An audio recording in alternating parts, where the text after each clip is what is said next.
تو لہذا میں چاہتا تھا کہ اس سے نکاح کرو، لیکن میں نے صدقہ کر دیا، آزاد کر دیا، اس لیے میں نے نکاح نہیں کیا۔ لیکن میرے غلام جن کا نام نافع، حضرت عبداللہ بن عمر کے غلام ہے نافع، بخاری شریف کی روایتوں میں ایک راوی ہے، وہ بھی بڑے درجے کے علماء میں ہے۔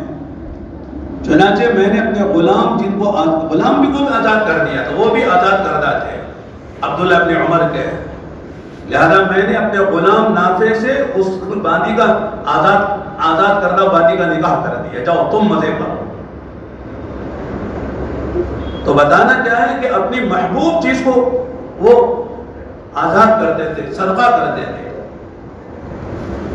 حضرت زید بن حارثہ کا واقعہ لکھا ہے۔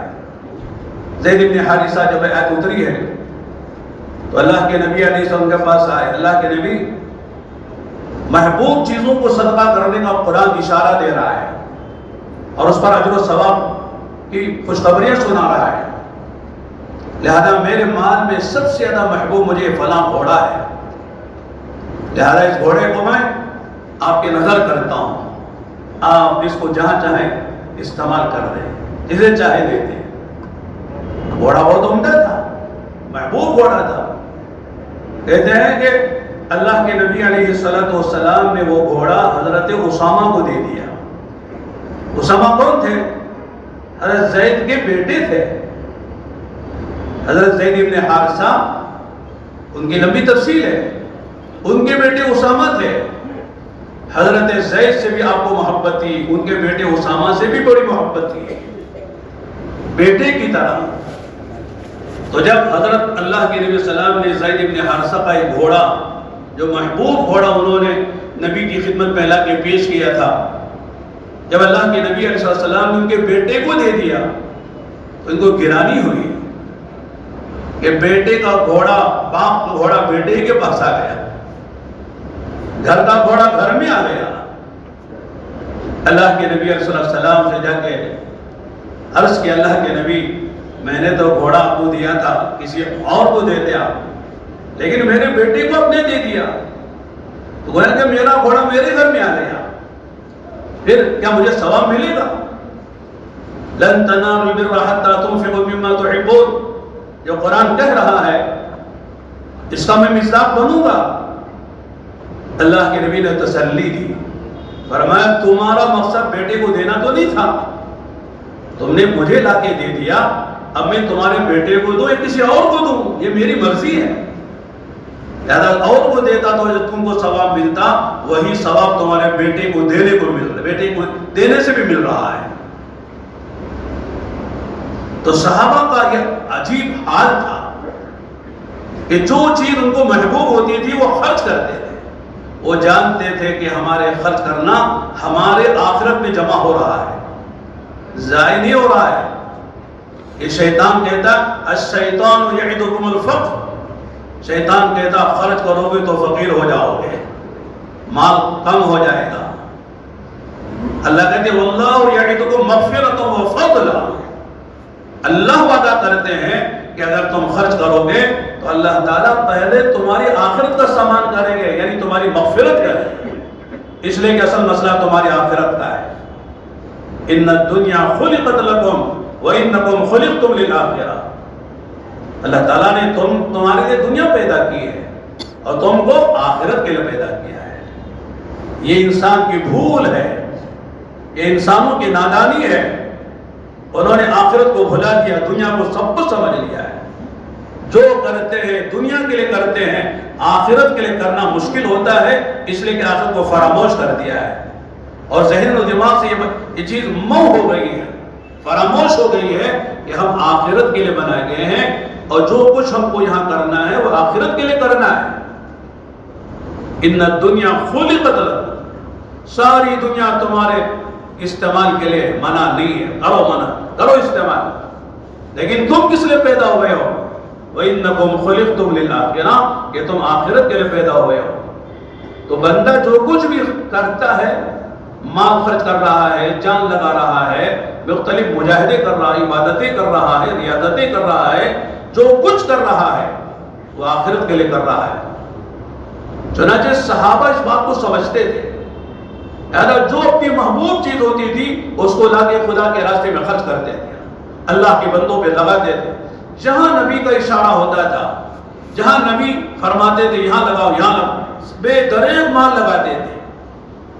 چنانچہ ایک اور واقعہ لکھا اس آیت کے تحت میں، حضرت ابو ذر غفاری بڑے صحابہ میں ہیں، بڑے جفاکش، بڑے زاہد و عابد، دنیا سے بے رغبتی شان کے صحابی تھے۔ ان کے کچھ تفردات تھے، ان کی یعنی مال سے اور دنیا سے بے رغبتی انتہا درجے کو پہنچی ہوئی تھی۔ چنانچہ ان کی وجہ سے ان کو حضرت عثمان ابن عفان نے کہا تم مدینے میں رہنا اور تمہارے لیے مشکل ہے، تمہاری وجہ سے اور لوگوں کو پریشانی ہوتی ہے، لہذا تم مدینے سے باہر ایک جگہ رابضہ ہے وہاں چلے جاؤ، وہاں چلے گئے۔ اللہ نے ان کو مال بھی دیا، چنانچہ کے پاس اونٹ اور بکریاں، پتہ نہیں کیا کیا جانور، اس زمانے کا مال زیادہ جانور ہوتے تھے، اونٹ بکریاں۔ تو لکھا ہے کہ ایک خادم تھا ان کا، قبیلے بنو سلیم کا ایک آدمی آتا ہے اور آگے عرض کرتا ہے کہ حضرت آپ کے پاس یہ جانور ہیں اور ایک ہی خادم ہے، لہذا اگر آپ اجازت دیں تو میں آپ کی خدمت کروں، آپ کے خادم کا ساتھ دوں، مجھے اپنی خدمت میں رکھ لیجیے، مجھے کچھ نہیں چاہیے، بس آپ کی خدمت کرنا چاہتا ہوں۔ حضرت کہا ٹھیک ہے، لیکن میری ایک شرط ہے۔ وہ کیا شرط ہے؟ کہ تم میرا کہاں مانو گے، میری بات مانو گے، اگر بات نہیں ماننی ہے تو میرے پاس نہیں رہنا، اس لیے کہ خادم وہی اچھا لگتا ہے جو آقا کی بات مانے، بیوی وہی اچھی لگتی ہے جو شوہر کی بات مانے، بیٹا وہی اچھا لگتا ہے جو باپ کی بات مانے، شاگرد وہی اچھا لگتا ہے جو استاد کی بات مانے۔ لہذا اس نے کہا کہ حضرت بالکل مانیں گے، لیکن یہ بتائیں کہ کس بات کی آپ کی بات مانوں میں؟ تو حضرت نے کہا دیکھو بات یہ ہے، اگر میں کوئی مال میرا خرچ کرنے کو کہوں، میرے مال میں سے اگر کوئی مال خرچ کرنے کو کہوں تو تم اس میں سے چھانٹ کر اچھا مال لے کے آنا، اچھا مال لا کے میرے حوالے کرنا تاکہ وہ میں خرچ کروں۔ اس نے وعدہ کر لیا، ٹھیک ہے حضرت جیسے آپ فرمائیں گے۔ چنانچہ لکھا ہے کہ وہاں ایک گھاٹ تھا، گھاٹ وہاں لوگ کچھ رہتے تھے۔ حضرت کو پتا چلا کہ یہاں جو لوگ رہتے ہیں گھاٹ میں وہ فقر و فاقہ میں مبتلا ہے، تنگی اور ترسی کی زندگی گزار رہے ہیں۔ حضرت کا جی چاہا کہ ان لوگوں کو جو ہے ایک اونٹ ذبح کر کے ان کو گوشت دے، ان کے گھروں تک گوشت پہنچائے۔ تو حضرت نے کہا کہ صاحب ایک اونٹ لاؤ۔ چنانچہ وہ خادم صاحب تھے جنہوں نے وعدہ کیا تھا کہ آپ کی بات مانیں گے اور جو مال اچھا آپ خرچ کرنے کو اچھا مال لے کر آؤں گا۔ چنانچہ کہتے ہیں کہ میں جا کے میں نے اونٹوں میں تلاش کیا تو سب سے عمدہ ایک اونٹ مجھے ملا۔ لانے کے لیے سوچ رہا تھا، لیکن مجھے پھر خیال آیا کہ یہ اونٹ بہت عمدہ ہے اور جو ہے یہ نسل کے بڑھانے کے کام بھی آتا ہے، لہذا حضرت کی بھی اس میں ضرورت ہے، اس لیے اس کو چھوڑ کر اس کے بعد یہ عمدہ جو اونٹنی تھی اس کے بعد اس کا نمبر تھا فضیلت میں، فربہ ہونے میں، وہ لے کر آیا۔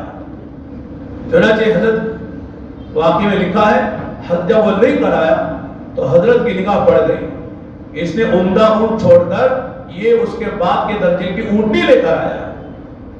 چنانچہ کہتے ہیں کہ حضرت نے کہا تم نے میرے ساتھ خیانت کی ہے۔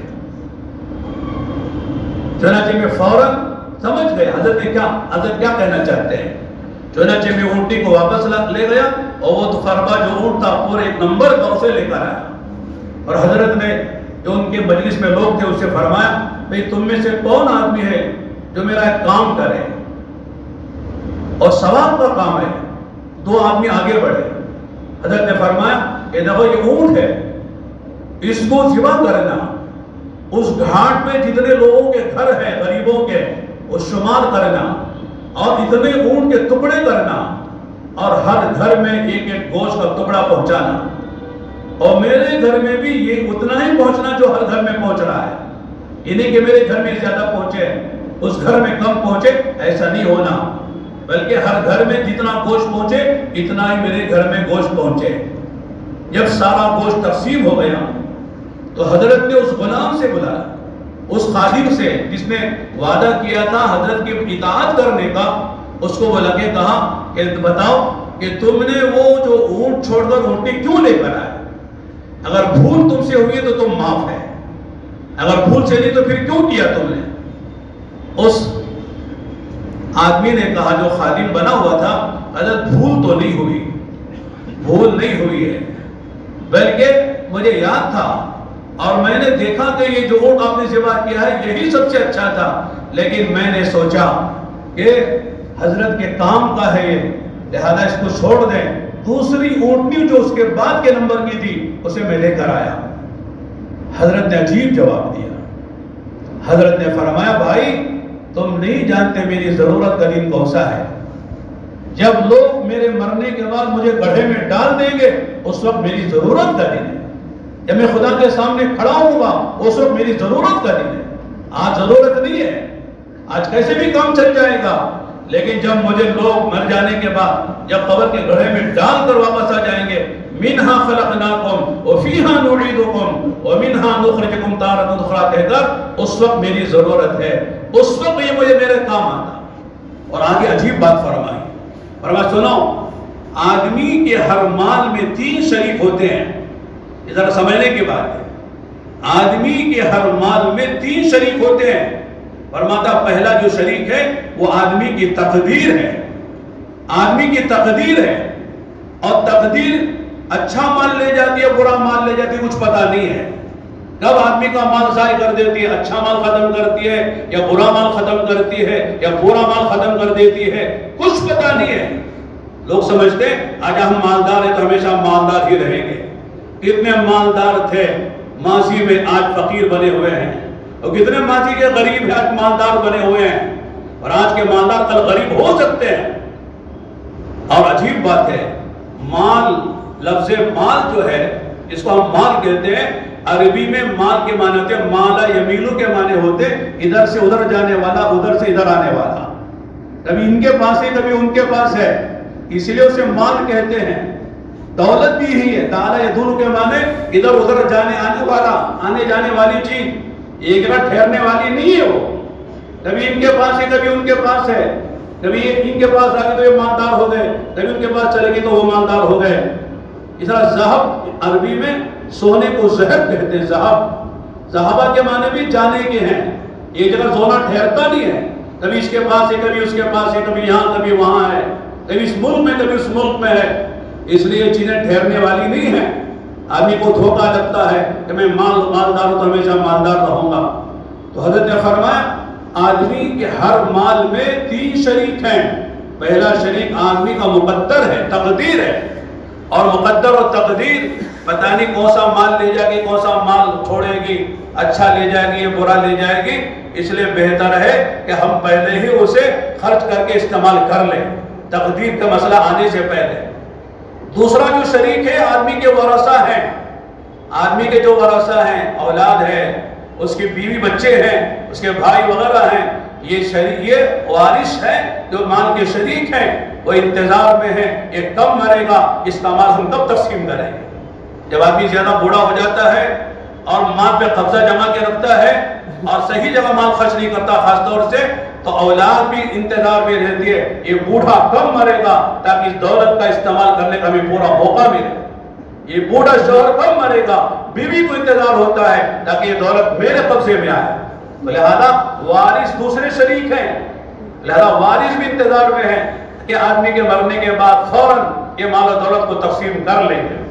اور تیسرا خود آدمی شریک ہے، جو صاحب مال ہے وہ خود شریک ہے، اس لیے حضرت نے فرمایا آدمی کی عقل مندی کی بات یہ ہے کہ اپنا مال ہے تو خود ہی استعمال جلدی سے کر لو، آخرت کے خزانے میں جمع کر لو، اور وہ مال خرچ کرو جو قرآن کہتا ہے لن تنالوا البر حتى تنفقوا مما تحبون، کہ وہ مال خرچ کرو اگر تم آخرت میں حقیقی نیکی چاہتے ہو، حقیقی ثواب چاہتے ہو، حقیقی بدلہ چاہتے ہو، تو وہ مال خرچ کرو جو تمہیں محبوب ہے۔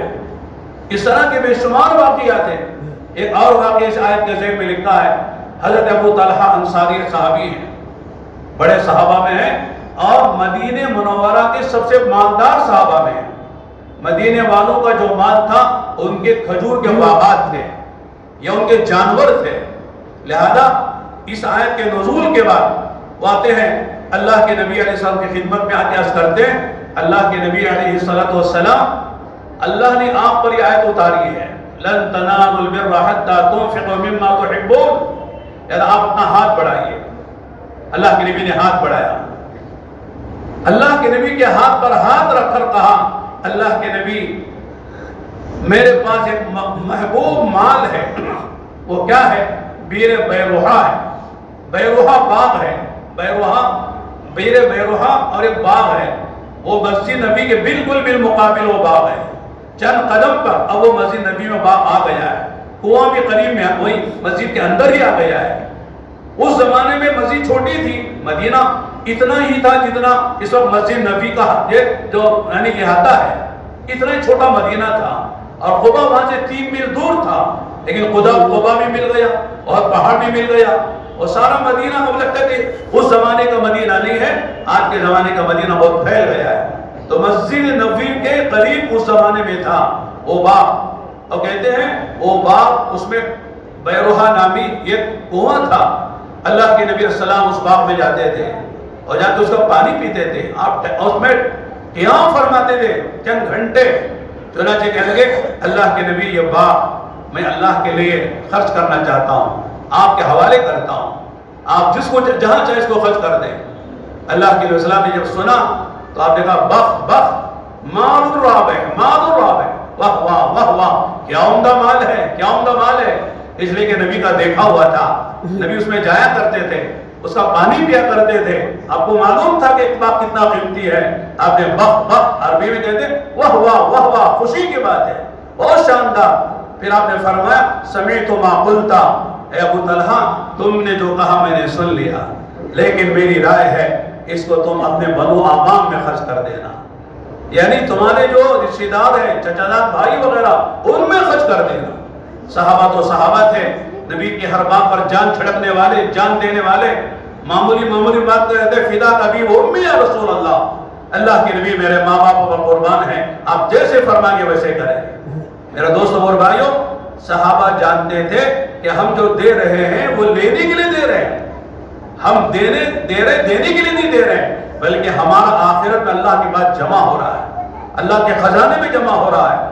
اللہ کے نبی علیہ السلام نے فرمایا کہ ایک اور آیت میں نے پڑھی تھی. اللہ تعالیٰ فرماتے من ذا الذی یقرض اللہ قرضا حسنا، سورہ بقرہ کی 245 نمبر کی آیت ہے. اگر آپ اس کو اٹھا کر دیکھیں، ابن قیم کی ایک تفسیر قیم کے نام سے، عجیب اس کی انہوں نے تشریح کی ہے. اگر تشریح میں کرو تو یہ درسگاہ میں یعنی ہمارے طلباء کے سامنے کرنے کی تشریح ہے. عوام کو سمجھانے کے لیے بہت نیچے اتر کے سمجھانا پڑتا ہے جو عربی نہیں جانتے ہیں. تو حضرت فرماتے اللہ تعالیٰ نے کس انداز سے اپنے بندوں سے خطاب کیا. من ذا الذی، تم میں کون ہے؟ سوال ہے. اللہ نے نہیں کہا خرچ کرو، یہ نہیں کہا قرض دو، یہ نہیں کہا، بلکہ تم میں کون قرض دے گا؟ اسے ابھارنے کے لیے، آمادہ کرنے کے لیے، تحریش کے لیے، تشویق کے لیے، ترغیب کے لیے پوچھا جاتا ہے کہ تم میں کون یہ کام کرے گا. من ذا الذی، افہام ہے، استفہام ہے، سوال ہے. پھر آگے فرمایا جو اللہ مانگ رہے اسے قرض سے تعبیر کیا ہے، اس لیے کہ جب قرض کسی سے لیا جاتا ہے تو واپس ضرور ہوتا ہے. قرض رکھا نہیں جاتا ہے. قرض کے معنی کہ واپس کرنے کی چیز ہے، واپس ہونا ہے. اس لیے کہ جب آدمی لے لیتا ہے صدقے کے نام پر، زکات کے نام پر، واپس نہیں ہوتا ہے. لیکن قرض کے نام پہ جو آدمی دیتا ہے، یہ لیتا ہے، اس میں یہ تصور اور یقین ہوتا ہے کہ مجھے واپس ملنے والا ہے. تو قرض سے تعبیر کیا. اور آگے کہا قرضا حسنا. اس میں 3 باتیں لکھی ہیں علماء نے، ابن قیم نے 3 باتیں لکھی ہیں. قرض کے ساتھ حسنا کو لگایا ہے، لگا کر کہا ہے کہ جو دے رہے ہو عمدہ دو، گھٹیا نہیں، اچھا مان دو. اس لیے کہ اللہ کو دے رہے ہو اور آخرت میں اللہ سے تم کو لینا ہے، اس لیے اپنے لیے بھی دے رہے ہو، اللہ کے ہاتھ میں دے رہے ہو. حدیث میں آتا ہے جب بندہ کوئی کسی کو صدقہ دیتا ہے تو فقیر کے ہاتھ میں بعد میں جاتا ہے، پہلے اللہ اپنے ہاتھ میں لیتے ہیں. جو صدقہ بندہ دے رہا ہے غریب کو، فقیر کو، مسکین و محتاج کو، وہ پہلے اللہ کے ہاتھ میں جاتا ہے اور پھر غریب کے ہاتھ میں جاتا ہے. تو ظاہر ہے کہ جو اللہ کے ہاتھ بھیجا وہ کیسے ہونا چاہیے؟ عمدہ مال دو، طیب مال دو۔ اللہ تعالیٰ جو ہے طیب مال ہی کو قبول کرتے ہیں، اس لیے کہ اللہ طیب ہے، طیب ہی کو قبول کرتے ہیں، گندی چیزوں کو اللہ قبول نہیں کرتے۔ اگر کوئی آدمی سودی کاروبار کر کے صدقہ کرتا ہے، یا رشوت کا مال صدقہ کرتا ہے، یا کسی کا مال غبن کر کے اور دھوکے سے کھا کے صدقہ کرتا ہے، یہ مال اللہ کے ہاں مقبول نہیں ہے، بلکہ الٹا اس کے منہ پہ مار دیا جائے گا۔ اچھا مال دو، عمدہ مال دو، باقیدہ مال دو۔ اور آگے فرمایا نیت بھی تمہاری اچھی ہو۔ اس کا تعلق دینے والے اور اللہ سے ہے۔ جس کے لیے دے رہے ہو، جس کو دے رہے ہو اللہ کے لیے، تو نیت کرو اللہ کو راضی کرنے کے جذبے دے رہا ہوں۔ نیت میں حسن ہونا چاہیے، نیت میں خرابی نہیں ہونی چاہیے۔ بعض مطلب لوگ بہت بڑا صدقہ بھی کرتے ہیں لیکن ریا آ جاتی ہے، طمع آ جاتا ہے، سمع آ جاتا ہے، شہرت کا جذبہ آ جاتا ہے، نام دکھانے کا نام آ جاتا ہے۔ حدیث میں آتا ہے آدمی خفیہ صدقہ کرتا ہے، علانیہ صدقہ کرنے سے 70 گنا زیادہ ثواب رکھتا ہے۔ چھپ کر جو صدقہ کرتا ہے بغیر دکھائے کے 70 گنا ثواب زیادہ رکھتا ہے۔ اور چھپ کر صدقہ کرنے کے فضائل میں ایک حدیث، لمبی حدیث ہے، سبعۃ یظلھم اللہ فی ظلہ یوم لا ظل الا ظلہ۔ 7 قسم کے آدمی، جس میں ہر قسم میں اللہ جانتے ہیں کتنے لاکھوں انسان ہوں گے، ان کو اللہ اپنے عرش کا سایہ دیں گے۔ آخر میں فرمایا ہے رجل تصدق بصدقۃ فاخفاها حتى لا تعلم شمال ما تنفق یمینہ، کہ آدمی صدقہ کرتا ہے تو دانے ہاتھ سے جو دیتا ہے بائیں ہاتھ کو پتہ نہیں چلتا ہے، اتنا چھپا کر دیتا ہے۔ تو اس کا مطلب ہے کہ اس میں یعنی اہتمام بتایا کہ آدمی کو جہاں تک ہو سکے لوگوں کے علم سے، لوگوں کی نظروں سے چھپا کر صدقہ کرو گے، یہ تمہیں قیامت میں عرش کا سایہ دلائے گا۔ تو لہذا ایک تو چھپا کر دو، ریا کے ساتھ نہ دو، اخلاص کے ساتھ دو۔ اور تیسری جو اہم بات ہے، دینے کے بعد جس کو دے رہے ہو اس کو نہ زبان سے احسان جتاؤ نہ کسی عمل سے ایذا پہنچاؤ۔ اگر تم نے زبان سے کہہ دیا او ہو آپ کو ہم نے فلاں وقت یہ کیا تھا، پتہ نہیں آپ کو، آپ بھول گئے، احسان پہ آدمی نے پانی پھیر دیا۔ فرمایا کہ آدمی کے صدقے کا جو حسن ہے اور جمال ہے وہ چھپانا ہے۔ اور آدمی اگر دینے کے بعد اگر آدمی جو ہے ظاہر کر دیتا ہے تو بہت خطرناک بات ہے، اپنے صدقے کو ظاہر کرنا ہے۔ حدیث میں آتا ہے جب آدمی خفیہ صدقہ کرتا ہے اللہ اسے لکھ لیتے ہیں۔ لینے کے بعد جب کسی سے اظہار کرتا ہے کسی اچھی نیت سے، اسے علانیہ میں لکھ لیا جاتا ہے۔ دینے کے بعد علانیہ میں لکھا جاتا ہے، اور اس کے بعد جب لوگوں سے کہتا پھرتا ہے تو پھر اس کو ریا میں لکھ لیا جاتا ہے۔ پہلے وہ مخفی تھا اور جو ہے چھپا کر صدقہ دینے میں اس کا شمار تھا، لیکن جب کسی سے وہ ظاہر کرتا کسی مقصد سے اچھے تو اللہ تعالیٰ اس کو یعنی علانیہ صدقہ کرنے میں لکھ لیتے ہیں۔